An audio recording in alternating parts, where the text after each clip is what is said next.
경북의 초등학교 가운데 절반이 3년 안에 사라질 것이란 충격적인 전망이 나왔습니다. 입학 대상 어린이가 더 이상 없는 학교를 추산한 조사여서 실제와 차이는 있을 수 있습니다.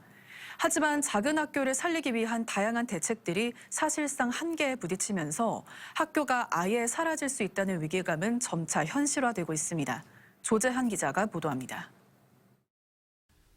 한국교육개발원이 학교 소규모화를 조사했는데 2025년 기준으로 경북은 509개 초등학교 가운데 44.99%인 229개가 고위험군으로 분석됐습니다.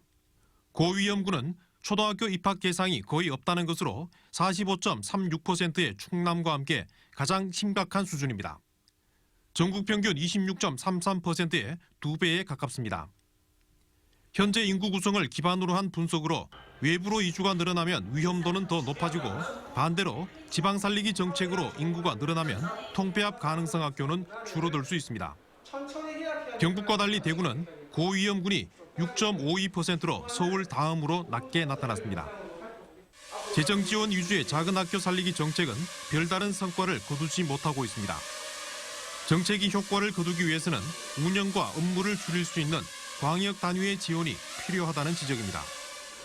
학교의 업무를 좀 이렇게 경감시켜 줄 수 있는 그 대표적인 예가 이제 교육지원청의 학교교육지원센터에서 소규모 학교에 있는 업무들의 일부를 좀 처리를 해주거나 또는 이제 학교 간의 행정 업무를 좀 통합적으로 운영하는 방안 이런 것들이 좀 필요하지 않을까라고 생각을 합니다. 교육뿐 아니라 정주 여건을 책임지는 지자체와의 협력 또한 중요합니다.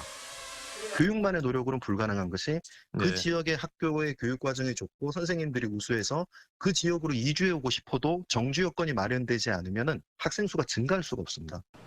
소멸 위기로 치닫고 있는 농산어촌 지역은 학교 통폐합이 가속화되면서 교육 기능이 사라질 수 있다는 위기감이 커지고 있습니다. 교육 등 모든 자원에 수도권 집중에 따른 양극화와 지방 소멸이 더 이상 경고가 아닌 눈앞의 현실이 되고 있습니다. MBC 뉴스 조재한입니다.